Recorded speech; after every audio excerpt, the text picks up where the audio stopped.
your life be full of love and sweetness.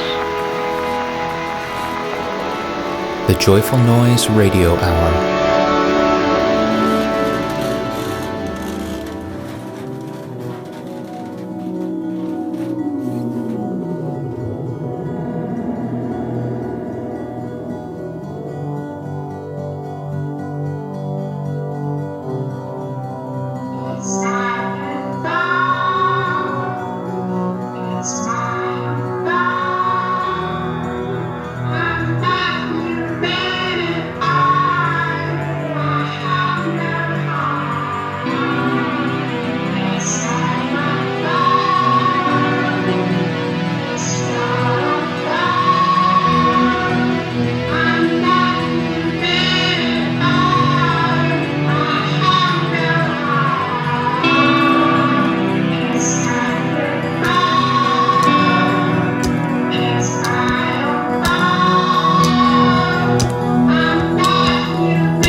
Welcome to the Joyful Noise Radio Hour.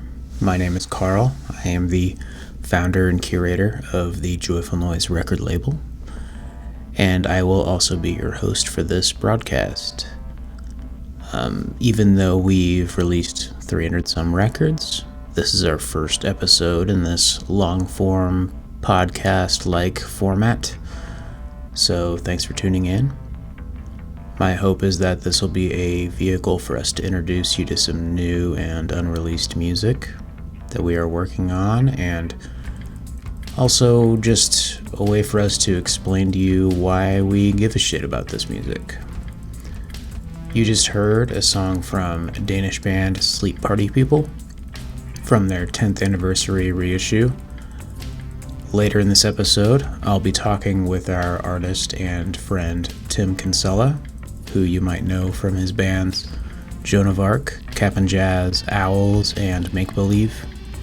But before that, I've got a bunch of new music for you, including new tracks from Swamp Dogg, Jess Joy, Danielson, Kishi, Bashi, and Dale Crover. 5 bands that sound absolutely nothing alike.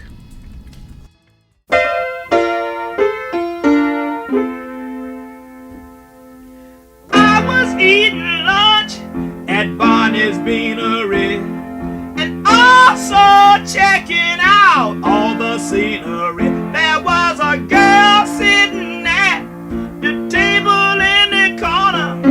All the time I was eating, my eyes was on her. I went over to her and introduced myself. I said, I'd like to talk to you if you not wait for no one else. I grabbed my sandwich and my beans and sat down to talk. The cutest thing I'd ever seen. Boy, how I did talk. I said, let's go to a discotheque. After that we connect. But no matter what I said to her, it didn't take effect. And then it hit me right behind the head. This was Bonnie's girl. I was gonna wind up dead.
When I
laughs at God in a hospital.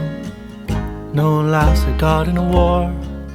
No one's laughing at God when they're starving, freezing, or so very poor. No one laughs at God when the doctor calls after some routine tests. No one's laughing at God when it's gotten real late and the kid's not back from that party yet.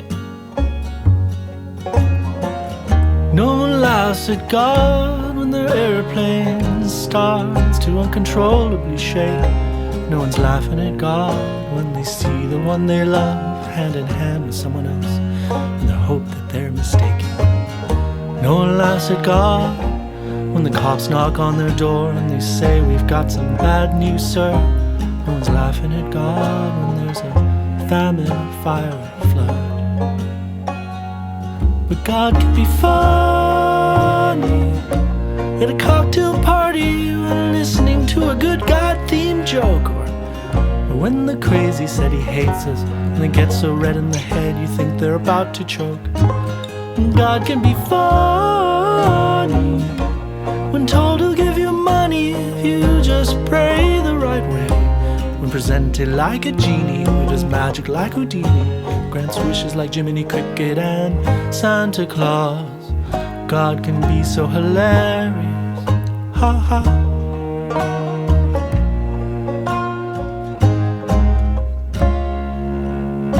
Ha ha.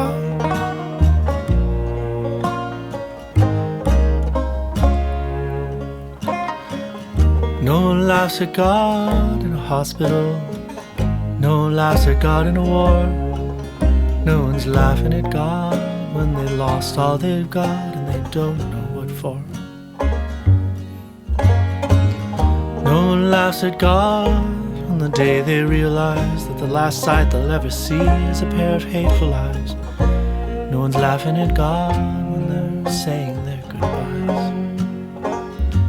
But God can be funny at a cocktail party when listening to a good God-themed joke, or when the crazy said he hates us and they get so red in the head you think they're about to choke. And God can be funny when told he'll give you money if you just pray the right way.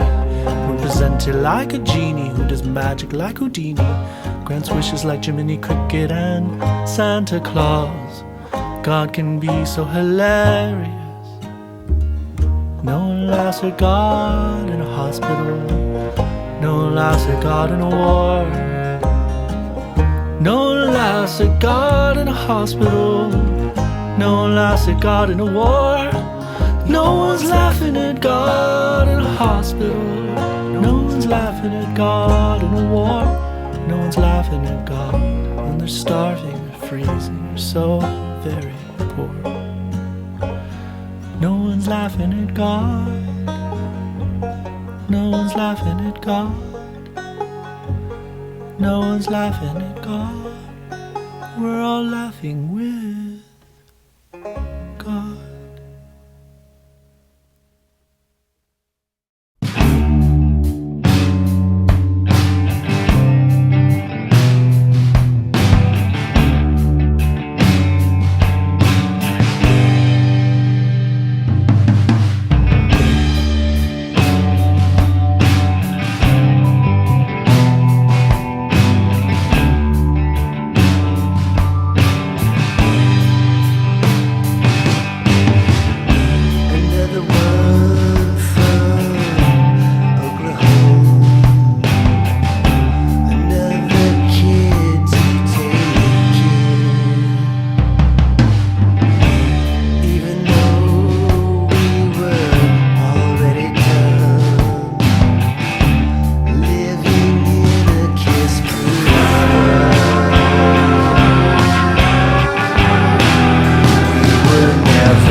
You just heard a new track from Dale Crover, drummer of the Melvins and my personal hero, from his newly released album Rat-a-tat-tat.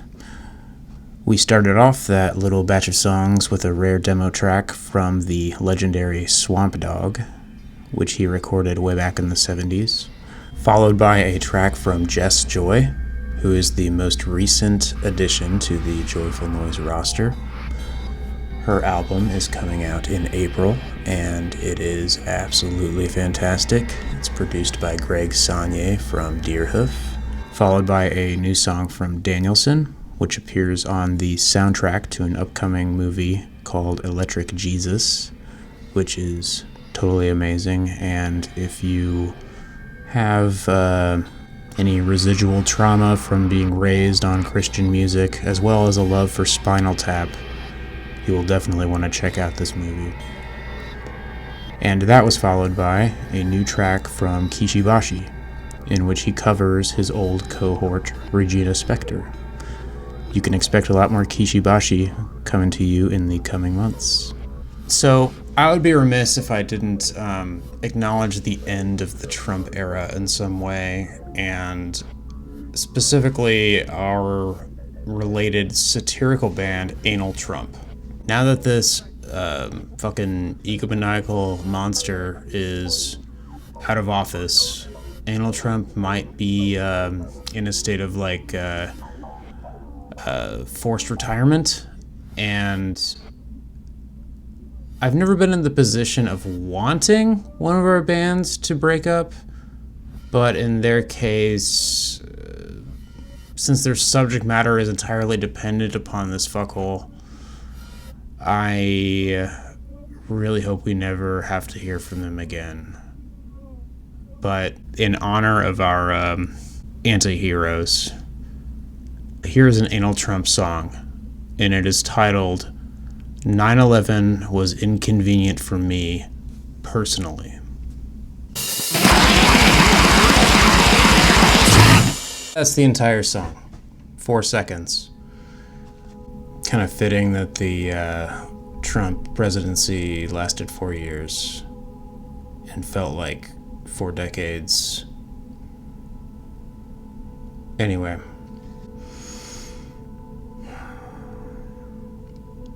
This is kind of difficult to talk about, but our close friend and coworker, Jonathan Leehorn, passed away just earlier this month after a quick but severe battle with cancer. He was like a brother to me. He worked at the label for almost a decade, and it's a big loss for all of us, and we're trying our best to get through it. But in his memory, we've started a memorial fund through our nonprofit church, the Church of Noise, which is a legit 501c3 nonprofit that we created in order to allow artists to get tax-free donations. We created a memorial fund for Jonathan that provides guitars and other instruments to aspiring musicians in the Indiana towns where Jonathan grew up. If you knew Jonathan, if you want to give to such a thing, feel free to look up churchofnoise.org. Right now, I am going to play 2 tracks to honor Jonathan's memory. This is one of the last projects we worked on together, and it's more or less a bootleg that I stitched together after a psychedelic experience. I essentially created a 3-hour-long audio piece combining the spoken word of Alan Watts and the instrumentation of Sigur. Jonathan and I fed this audio feed into the lathe here at the office and cut 80 unique copies. Each one only contains 2 to 3 minutes of the song, and the entire piece can only be heard on vinyl if you actually play all 80 copies in succession. It was a special project I got to do with him towards the end of his life, and so I'm going to play a selection from that, and then I'm going to play his favorite band, Big Business, which I understand was not only his favorite band on the label, but just his favorite band in general. At least he told me that once. Enjoy. Consider yourself, sitting here at this moment, being just exactly the sort of person you are. Maybe a little neurotic, maybe a little sick physically, maybe a little ashamed of yourself for some reason or other, or whatever. You know? Just the way you are, anyway, just like that, sitting here. That situation goes with, as back goes with front, the entire situation of the rest of the universe.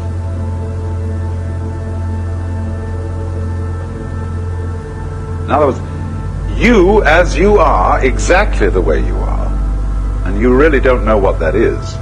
You may have some opinions about it, but you really don't know. That goes with the way the whole of the rest of boundless being is arranged. Now, it isn't that the way the rest of boundless being is arranged is determining you to be the way you are.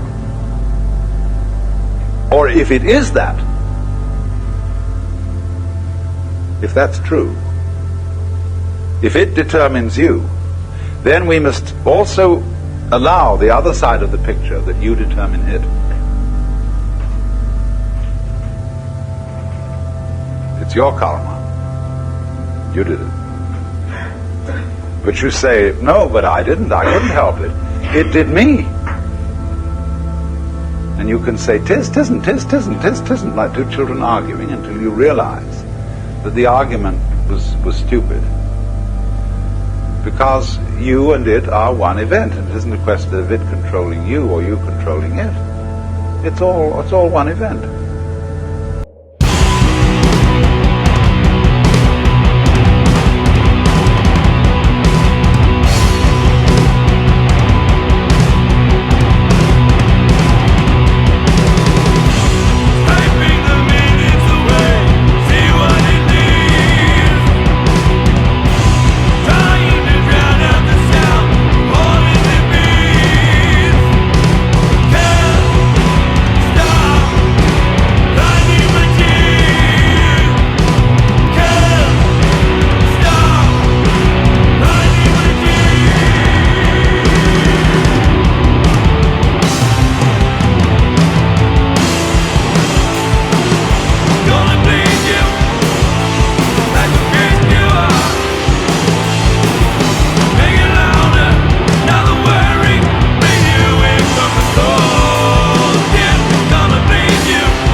Next, I am talking with our artist and my friend, Tim Kinsella, who you might know from his prolific career with Joan of Arc, Make Believe, Cap'n Jazz, Owls, and most recently, Good Fuck. We just released Joan of Arc's final album after a 25-year career. It is entitled Tim, Melina, Theo, Bobby, and I would highly suggest that you check it out. I think it might be their best record, and I am a Joan of Arc super fan, so that's saying a lot. Tim and I recorded this on the day of the attack at the U.S. Capitol building, something which I was not aware of prior to our conversation. It had just started unfolding about maybe 30 minutes before we scheduled this call, and so this is kind of an interesting time capsule and a rare moment in history where Tim basically informs me of the insurrection happening, the coup against our government, and we got to sort of talk about it and deal with it in real time. Also, I need to apologize in advance for the audio quality of this interview. This whole podcasting thing is new to me, and I didn't have my fancy microphone set up at the time of this interview. Luckily, Tim's a pro, and his audio sounds great, but you might struggle to hear my dumb questions and whatnot, so sorry about that. Prior to the interview, I'd like to play you one of my favorite tracks from the new Joan of Arc record. It is titled Karma Repair Kit. So check out this song and stick around for the very candid and philosophical interview with Tim Kinsella.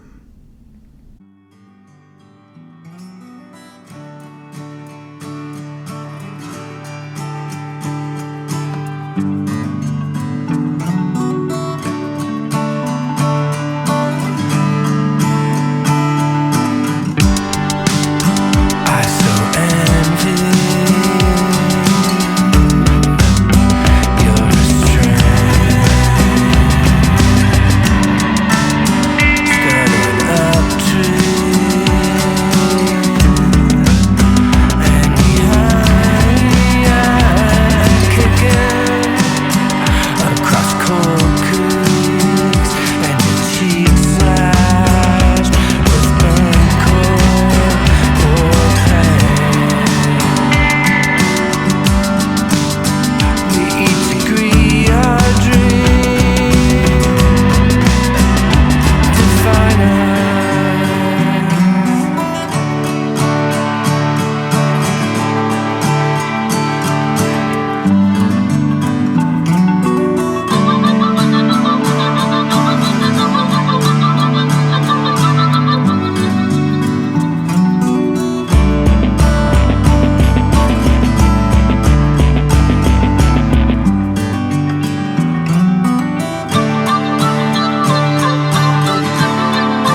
Hello. Hello. Yeah, you're recording? So this is your first one? Yeah. Why don't we start with the fucking current events, man? Tell me what's happening right now in the world, because what's the last you know? I checked like NPR.com at maybe like 1 p.m. and it was just like it looked like Georgia was going for, Democrats. Uh-huh. And that's the last thing I know. Well, in the last couple hours, Trump supporters have overtaken the Capitol building. What? And there have been shots fired inside the Capitol. All the Congress Who are they people shooting? I don't know.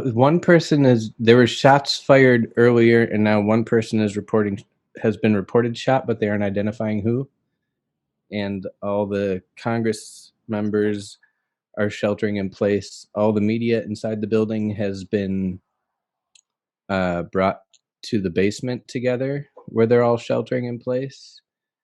And so the only reports from inside the building are like people posting on Twitter, and it's all this footage of like hundreds of people, if not thousands, have like bypassed security and are like banging on doors trying to get senators to come out, and like I don't know what else to. I mean, Wow. last night I like posted on Instagram right before going to sleep. I was like, okay, everybody sleep tight. Tomorrow's about to be the craziest day in US history. And then I was like, I don't want to.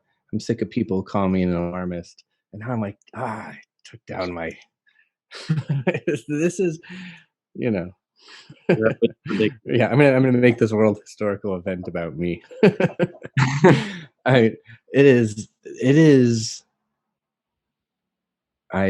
It's definitely like, and the president has refused to call them off. The National Guard can't be called in because DC isn't a state. So if the National Guard is called in, they're under the president's authority. But he's the one who kept telling them all to march on the Capitol. Yeah. So yeah, it's insane. It's just, you won't believe the footage inside and outside of just like. What are they trying? They're just trying to stop the official the certification thing from the senator. God damn, dude! Like, yeah, so insane. Is this what a coup looks like? This is exactly what a coup looks like. Yeah. I mean, I don't know if it needs to succeed as much as it's just, it's like the idea of power being more about the appearance of power. Yeah. Which is, like gross when you witness it in like a personal way. But then like in a systemic way, it's sort of how everything works, right? It's not violence as much as the potential threat for violence that keeps people in order. So this, I don't know if they, some of them are saying like, because, like going through airport security, right? Like to get into the Capitol building, you need to like go through metal detectors and stuff and screening, but they've just been like hundreds or thousands of people. They don't know how many people are inside. There's thousands outside. Just like, bum rush security. So they don't know. Apparently there was a pipe bomb outside that they found, but they don't know, even once they get people out, like they need to like sweep the whole building. Not to mention it's like super disaster movie because, the entire like chain of succession. Yeah. That's a funny Freudian slip, secession. Yeah, it is really funny. I'm like reporting this news to you, but like by the time this is broadcast, shared, everyone will know. Everyone will know it. So to be like this really funny, like hear the moment where this guy from a band it'll either be guy owns his label. Yeah, It'll either be like they, here's the moment where the, fabric of our society, unravels, or here's the moment where nothing happens. I mean, it is. It's a big scare. It is. It is so insane. Yeah. I really envy that you still have the concentration to not look at the news for a couple hours. Dude, I can't look at the news. Like, it is it's toxic, man. Like, I just for my own mental health, like, I can't look at it. Yeah. Yeah. Oh yeah. Like, I had a media blackout. I've done media blackouts like, months or years at a time because it became like a self-preservation necessity. So I understand.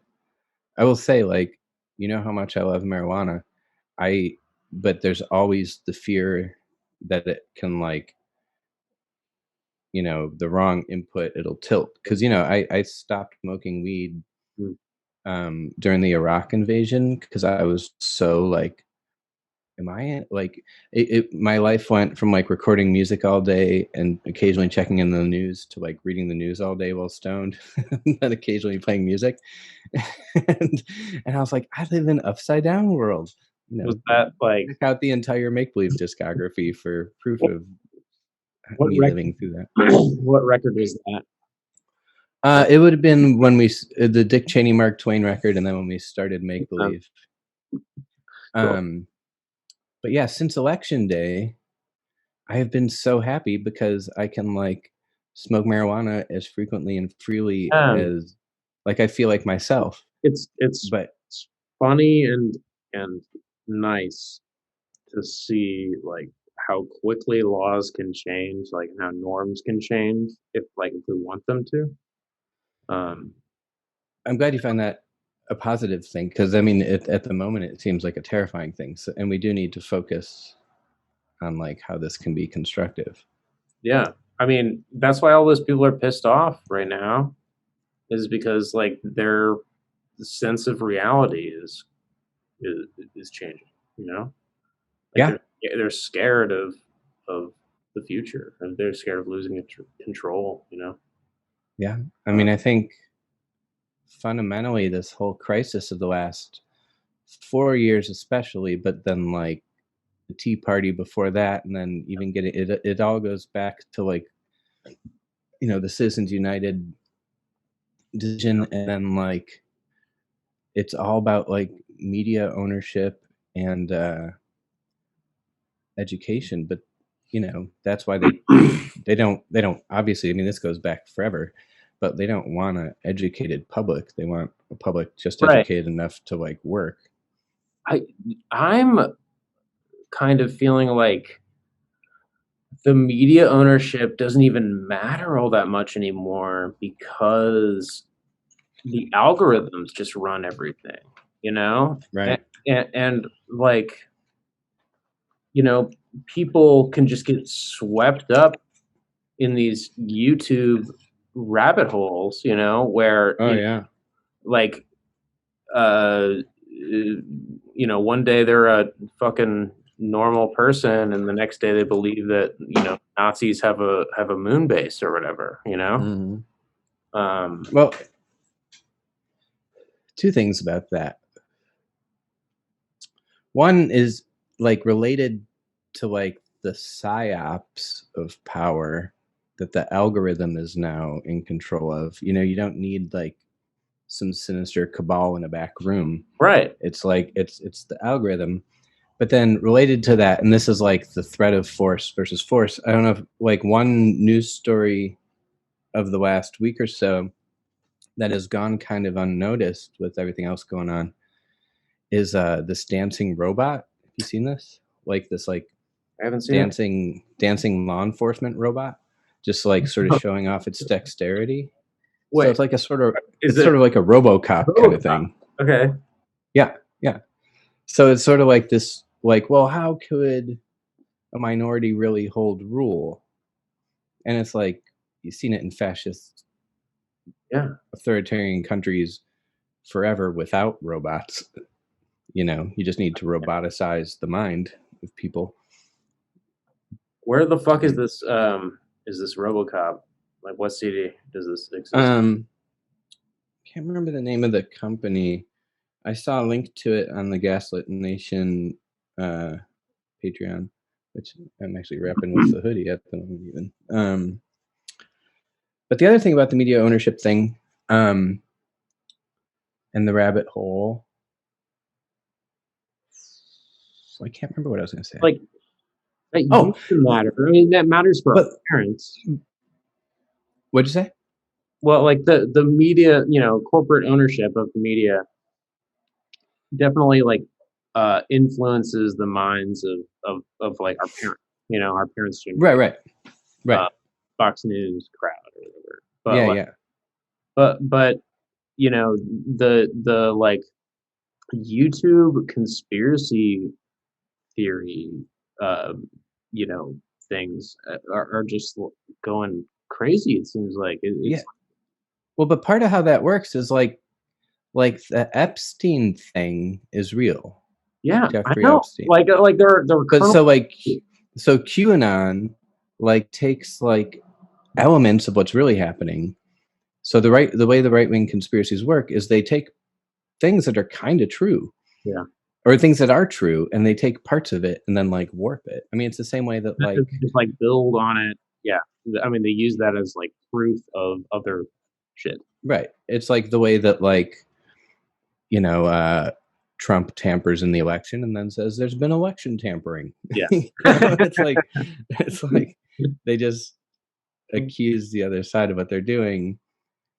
And then this is how it goes back to education, is like certain people just don't understand. Like I had over the holidays, I had the misfortune of interacting with one of the only Republicans I know.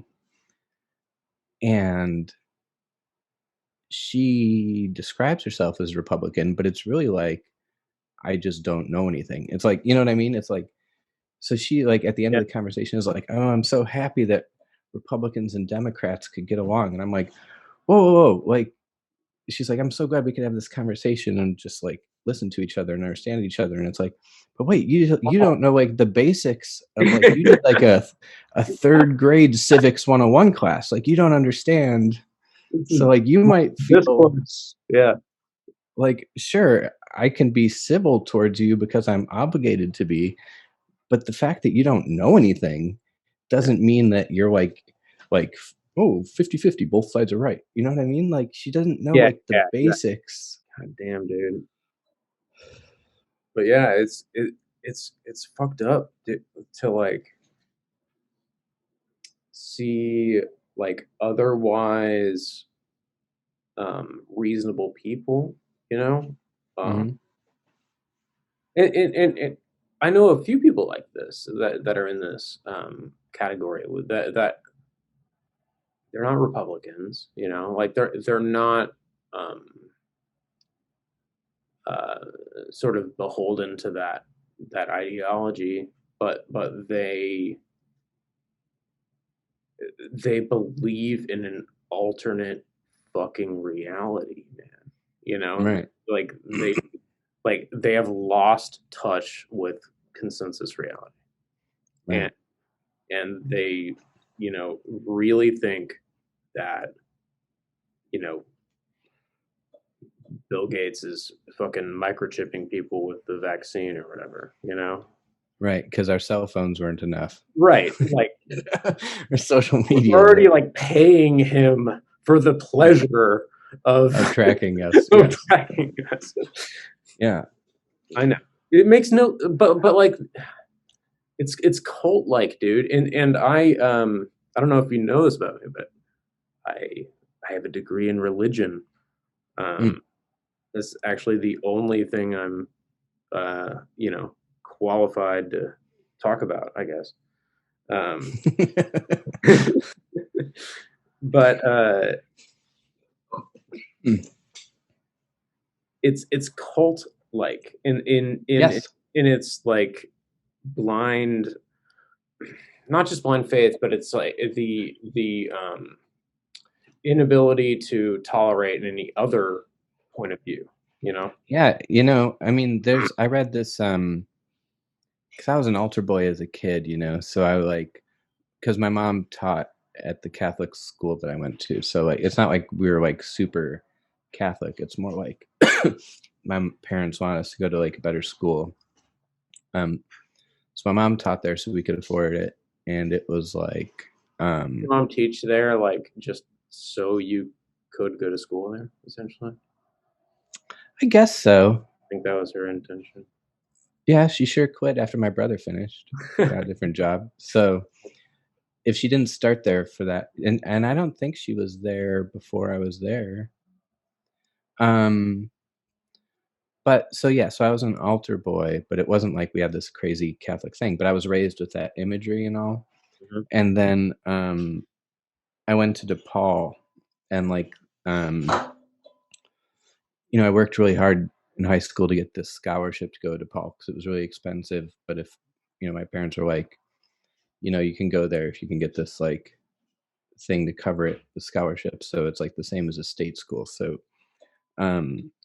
and DePaul is a Catholic university, so you need to take a religion class. And this is all just to say that there's a model in a Alan Watts book of like, if all of Hinduism is true, then like Catholicism can still be true. Like, like the cosmology of Hinduism casts a wide enough umbrella that Catholicism can exist within it. It doesn't need to be negated. Really? Okay. But Everything. Catholicism, on the other hand, has a narrow enough view that it doesn't tolerate other religions. Right. Okay. All right. I've been reading a lot of Alan Watts lately, or listening to a lot of Alan Watts audiobooks. He's so goddamn charming. What a bon vivant for a spiritual master. I can't. Yeah, like I want to grow up to be Alan Watts. Yeah, I did have the worst thin beard. and everyone using lockdown to be like, got a pipe now. Biden just is on television right now demanding that President Trump go on TV and tell everyone to leave. Whoa. You heard that? Yeah. I asked her to smoked up. Hey, tell me if anything. He says hi. She doesn't hear you because I have the headphones on. She also, at the risk of oversharing, might be a podcast, but she won't mind, whatever. She has a particular monthly event happening where she's like, I need weed gummies. I don't care if it's early in the morning. And I was like, today might be chaos day. And she is, but so now she's like, it's the only thing that like helps me chill. And I was like, okay. And now so she's just like extra like, what the fuck? Maybe that's the best thing. Maybe that's the antidote to our stupid coup. Oh, I do know if I was ever made king, my first decree would be mandatory mushroom trips on I don't know, 16th birthday. But that itself would make you not king. Like that itself would make everybody realize that like the monarchical right idea is right stupid. Right. Let me just look at this really quick. The couple bombs have been found. This is so insane. Do you think any of this is going to actually affect us, like in Chicago and Indianapolis?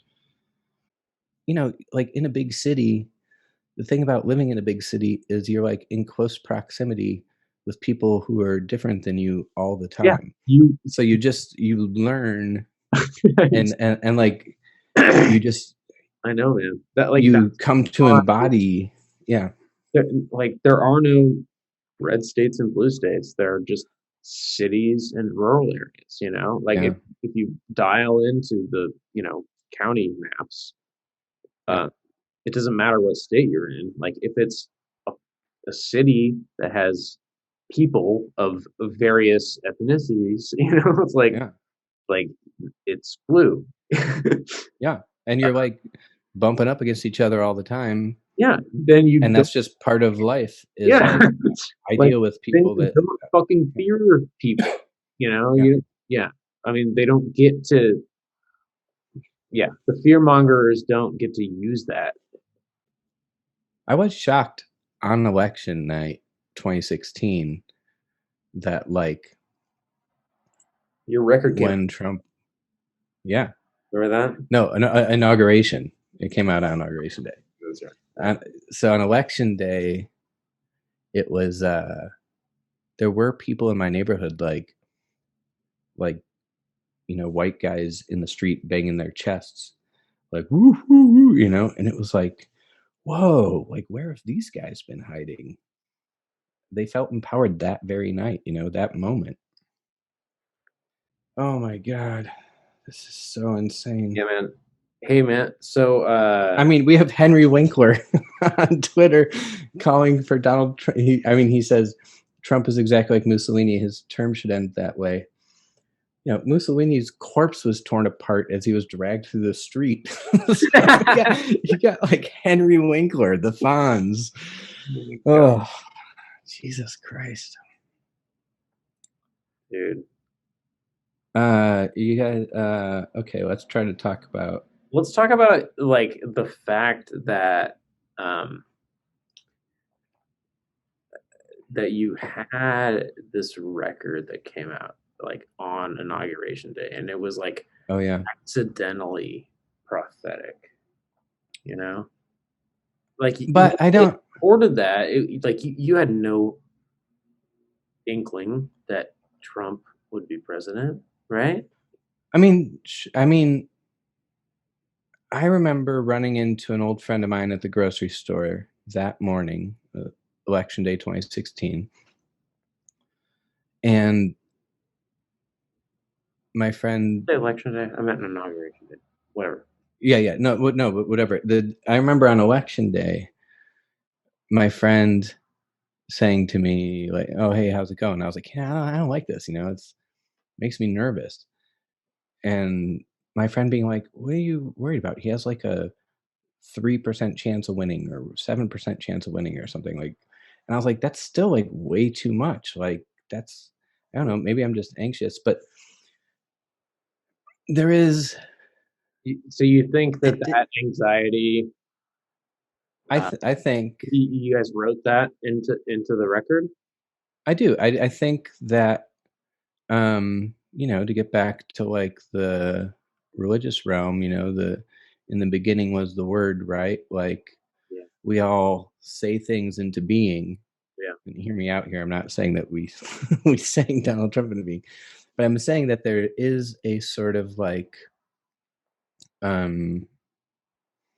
making music really means like heightening your antennas, right? And like receiving the frequencies, And Donald Trump did not by any means come out of nowhere. Like there was a dark undercurrent in our country. They just weren't empowered, but they were terrifying all along. So it's not like like sure we didn't know he would win, but like a lot of like the thing about the king with tiny hands, Yeah. that was really Pretty. like quite a coincidence.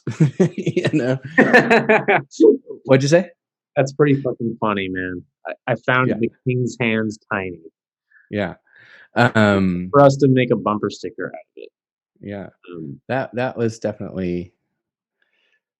But I mean, it was. We were writing the record with a sense of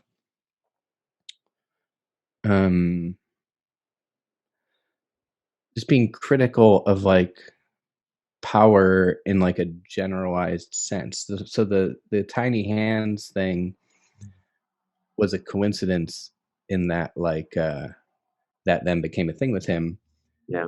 But I mean, I also remember Owls left on tour on September 12th, 2001. And like looking back, it's so crazy to me that we actually did an East Coast tour then. We were supposed to play New York September 13th. But I remember playing the show in Cleveland September 12th, 2001, and the TVs being on behind the bar, and TVs hadn't started showing commercials yet. It was just like emergency broadcast constant. That Owls show, every single lyric of every single song was suddenly like, holy shit, this is so 9/11. Like every song could be attached to that. So, you know, there is like, yeah. So I mean, do you think it's like a collective consciousness, like yeah, Jungian thing? yeah, for sure. I think there's two things. I think a large part of being a musician, if you're decent and doing it as an actual musician and not like, you know, nothing against the Strokes, like, but if you're like a Strokes kind of boy band or something, then it's just like a different thing. But like, if you're like an actual musician dedicated to like, you know, making music, like I said, there's the antenna thing. Yeah. But then there's also like, it's not just like straight up, oh, I'm a shaman.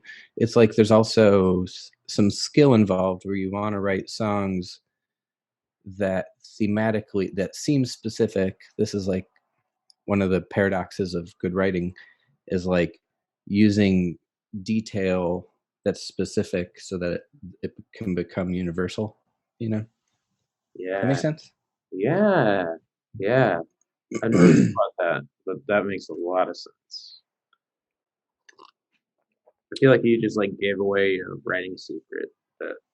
I would love to give it away to everyone in the world.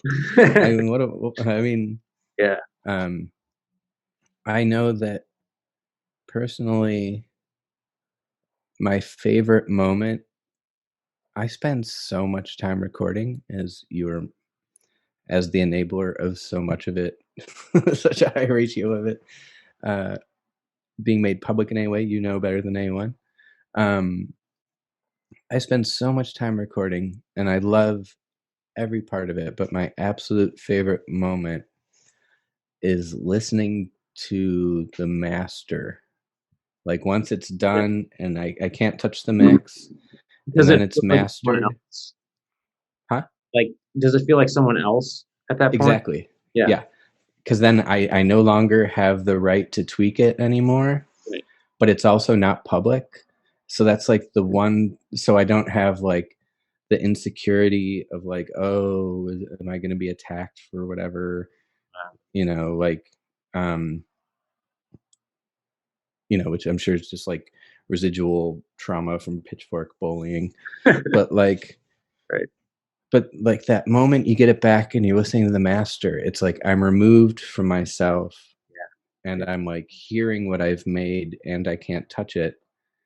And that one moment I realize is like I'm doing all this to like learn about myself. You know what I mean?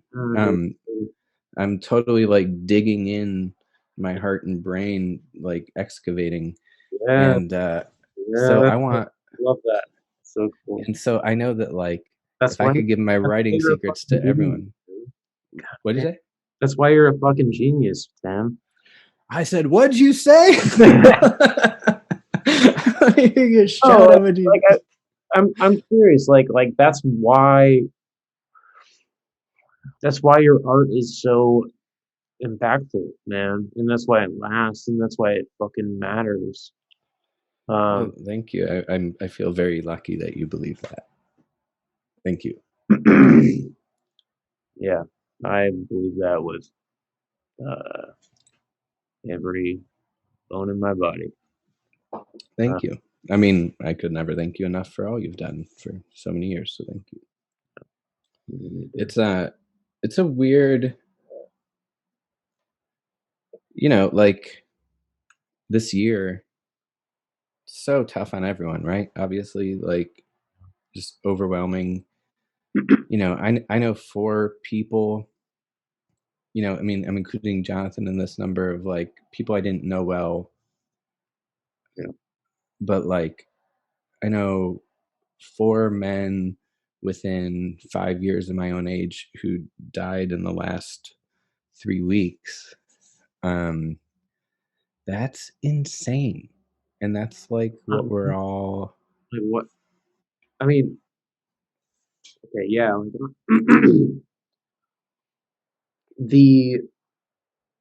it does seem like we're getting like a flood of this terrible shit, but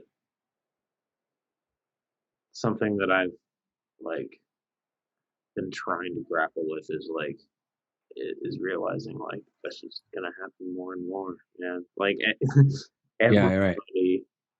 everybody we know is going to die, and Yeah. and we're like we just have to fucking learn how to deal with it. Yeah. I It's mean, but it's... yeah, it sucks when it's like sudden. You know? I mean, Yeah, it's yeah. Jonathan. Jonathan was a huge part of this label, and it's like yeah, and we're fucking heartbroken about it. Yeah, I mean, I imagine just being... there's, what, 8 of you in that office each day? So, I mean, that's a high ratio of the energy everyone's used to. Yep. I mean, not even that. Like physically, physically Mhm. during COVID times and shit, it was just me, Mark, and John. Right, right. And Um, but like yeah. yeah, but that dude,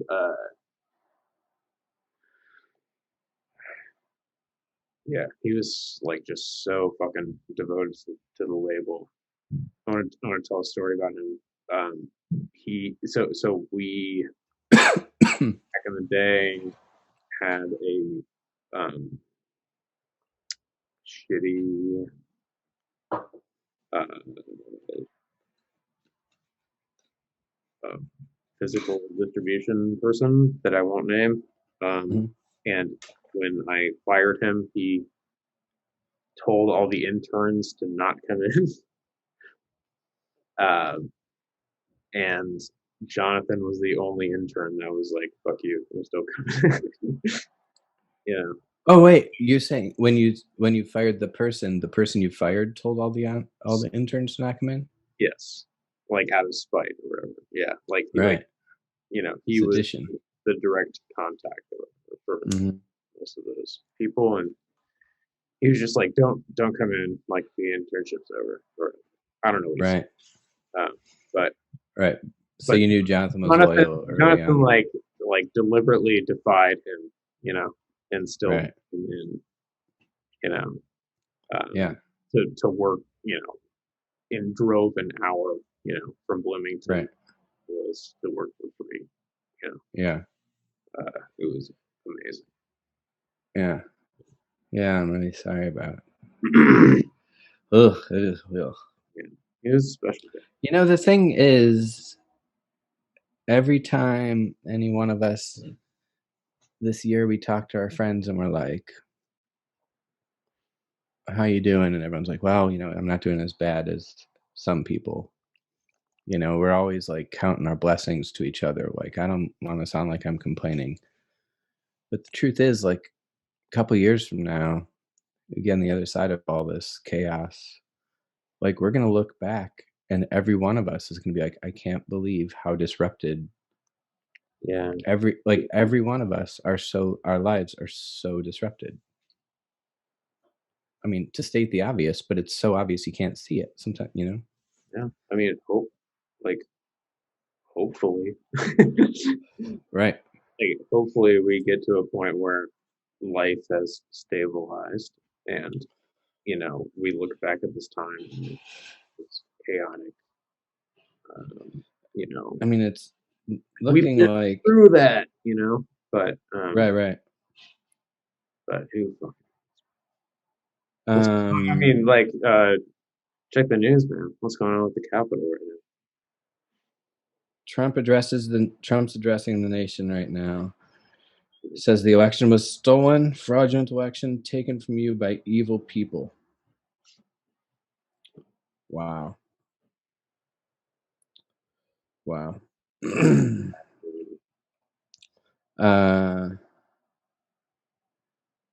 The Georgia runoff has been called, and Democrats won both seats, Fuck yeah. which rules. Very tempered celebration, given how insane this is. And apparently, a few state houses are now under attack. You know, What'd you say? maybe this is just like the last gasp of their fucking failed thing.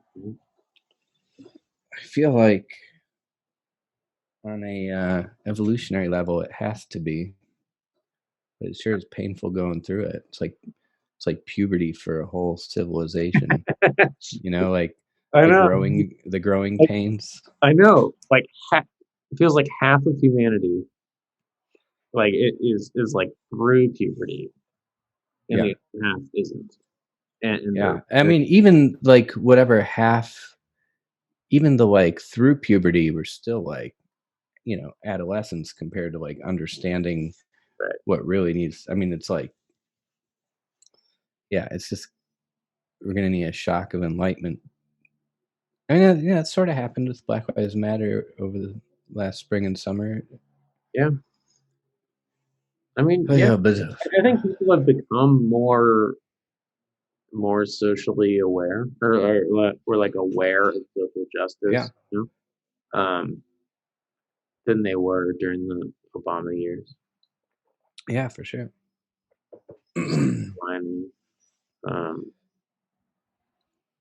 This is so insane. Let's talk about the new record.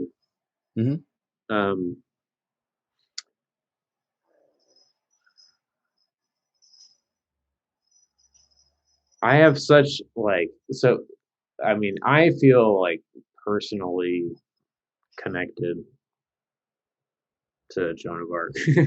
Like probably, as you well should. No, I mean probably like, you know, I don't know, more than I should. No, but I mean the last decade of the band probably wouldn't have existed without you. And if it would have been in a totally different form because we wouldn't have been allowed to expand and, you know, all the like, you know, kind of quote unquote secondary or minor records are like so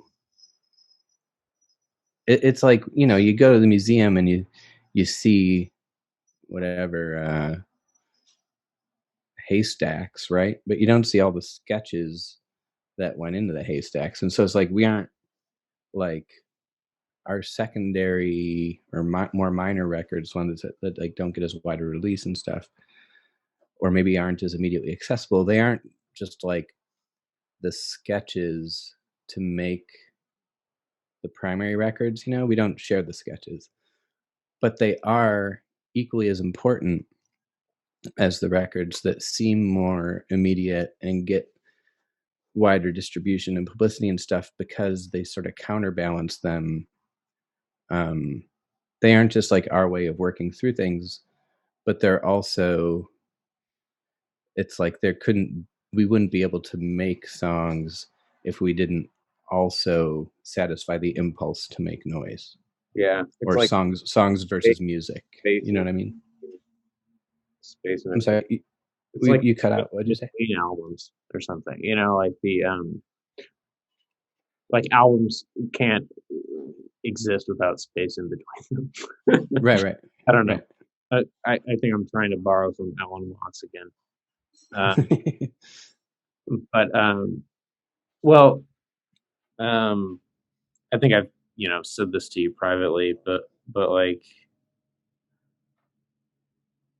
I'm relatively certain that this label wouldn't exist without Joan of Arc. Like if we hadn't, or if I hadn't have like you know decided to do that stupid Right, the tape thing. box set like back in the day, like that set that set us on a trajectory that and that's where I find myself. Yeah, but it's also, I mean, it would have still existed. It probably would have been different in some ways. It's sort of like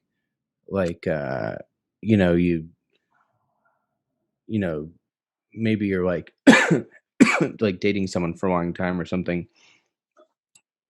and then like you don't get married. It's not like that you're never gonna commit to someone else. You know what I mean? It's like it's not the life you expected, but you would have, like, if you were the person to have that kind of I would have had a plan. different life. I get that, but Yeah, it just but for me, like that release taught me how to run a label. Like that release taught me that I should not, um, you know, just emulate the other right. around me, and that I should try to push boundaries and just like make up my own rules and shit, Yeah. and like, yeah. I mean, I feel like um, I learned how to run a label with you guys. Like you guys But are like my guinea pig or something. but it's also like, I will say that Fuck it up. part of how you sold us on the like tape reissue discography was that it, like, there wasn't a place to get like all the digital albums in one place Right. too. But And so there was definitely like a moment where like, oh, this Carl, he's clever. Like this is smart. Like you found a crack in the system. But what you're saying you learned is that like that didn't matter at all. what didn't matter? The digital.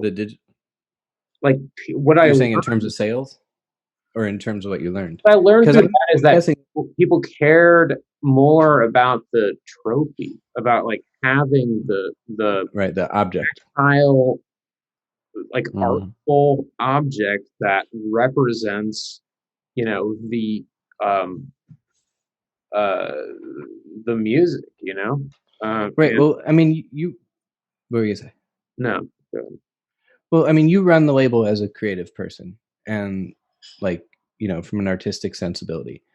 And I think like one of the hardest things people learn being creative, and I think it's why like a lot more people in their 20s are in bands than in their 30s, is like, because it's a hard lesson, is that like the things that are unique to you and that like make you different than everyone else aren't liabilities, they're like strengths, and you have to like figure out how to like do what you do in the way that you do it when there's so much pressure, not just creatively but especially from a business standpoint, to do things the way that you know have been proven to work in the past. right, yeah.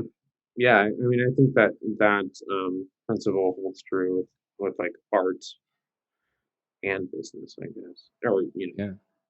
if you want to run a business that way. Well, you made it work. How do you feel about, like, man? I got so many like conflicting feelings about this last record, man, because it.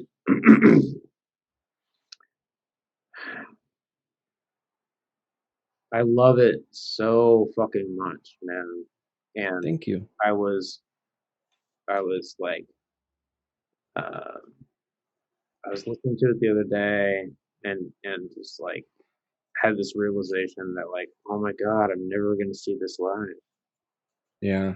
It was really sad just because I've seen you guys live so many times. It's like seeing you guys live is like a highlight of like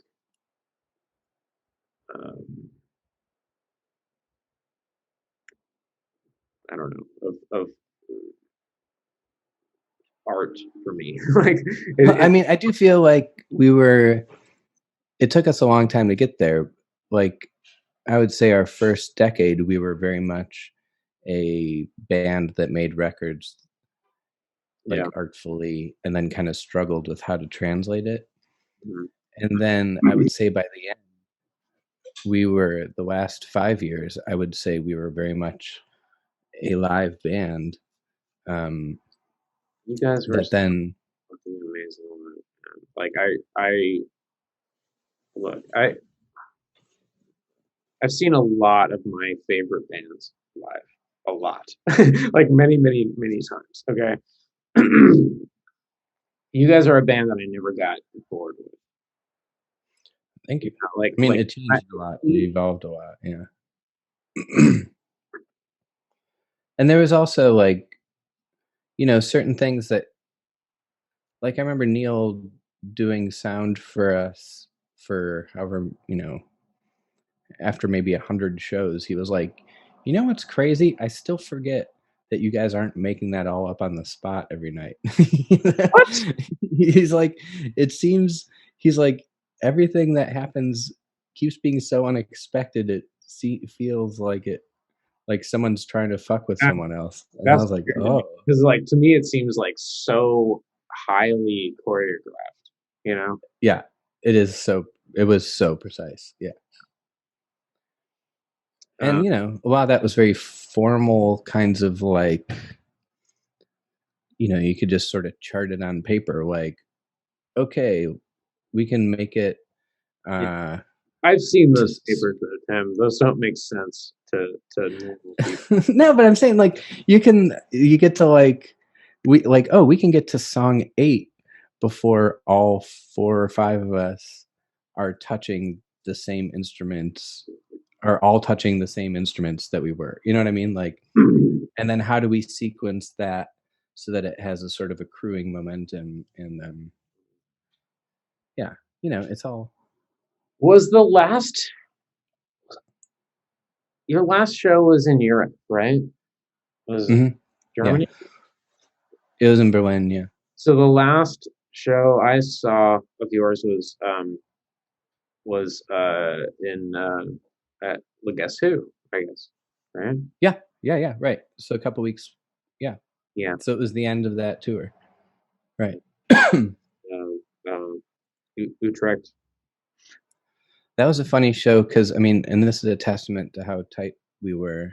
That came up when we were talking about like if we could learn to do like a socially distanced version of ourselves live. We talked about the like Guess Who set because I broke a string on my guitar during one of the songs and like changed the string while we continued to play the song, and like then we're like ready to go into the next song, and like that's not a thing I could do without like so much momentum of just doing this, you know what I mean? Like if I saw someone do that, I'd be like, oh, that's crazy. Yeah. So even like the disruptions wouldn't disrupt us. We were like so locked in. So then we were like, well, we don't want to do like a final kind of thing where that's not as good as what we were actually doing. I remember that show being so fucking amazing, man. Thanks. Yeah, it always feels good to play to a lot of people. Yeah. I'm enjoying this very much. I want to make clear. I mean, it's nice to talk to you, and I'm honored that I would be your first guest. But I am feeling a little anxious about not looking at the news because this is like. I think we've been on for like an hour and a half or something. So. I mean, I appreciate that because it's like good to get me to not just get too absorbed in it. But I keep trying to peek at my phone, and I feel like I'm being a bad listener. But the collapse of our society is it eminent? That's a pretty distracting thing. Yeah. What's your emergency escape hatch? Like do you have a fucking exit strategy from society? We were trying so hard. I mean, we were in Italy and didn't know. Where the fuck everything started? Huh? Because that's where like everything started. Oh yeah, dude. We moved into our place on a Saturday. The next Saturday we played Milan and I got COVID. we had 1 week of like, okay, this is gonna be our home. Have you thought about it like now? You know, I mean, I don't have a good one. You know, Exit strategy. Yeah, exit. Yeah, there's nowhere to go. Yeah, like where? I mean, when we got home, fucking Argentina or something. I don't know. Right. I mean, we actually rented a place in Mexico for a little before Election Day. And we're just like, okay, we're just getting out of here. It's too crazy. And Mexico is like one of the places, one of like maybe 4 countries accepting Americans. And we like rented a place and then like bought the flights and then like canceled the flights and then like bought the flights again and then canceled again because we just were like, we got to get out of here. But then we were also like, I feel so weird, like leaving everyone that we love to be like alone in Mexico to this. So yeah, it's the like, yeah, it really gets at like what like self-preservation versus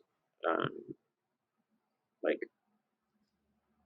I don't know, communal. Well, yeah, what's it mean without your community? Right. Yeah. And that's it was probably when we canceled it the second time, it was like the next day that we both started campaigning for Biden really hard because we were just like, okay, if we're gonna stay, we gotta like do our part. Right. That's how Day and I felt like right when Trump got elected. We were like, the initial impulse was just like, let's get the fuck out of here. You know? Yeah. We gotta run for our lives. Yeah. Yeah. But I mean, I think it's made more clearly this afternoon than ever. Yeah. But we, you know, what we realized though is that like we are not the most vulnerable people in this situation. You know, yeah, it's just not responsible. Like it would be selfish for us. Yeah, right. To get out of here. Like we need to sit here and fucking fight it, even though it's you know. All right. Well, I'll talk to you soon. Thank you for having me. Yeah, man. I really appreciate you talking. Yeah. Thank you. Talk to you later. See you, bud. Bye. Let your life be full of love and sweetness. The Joyful Noise Radio Hour.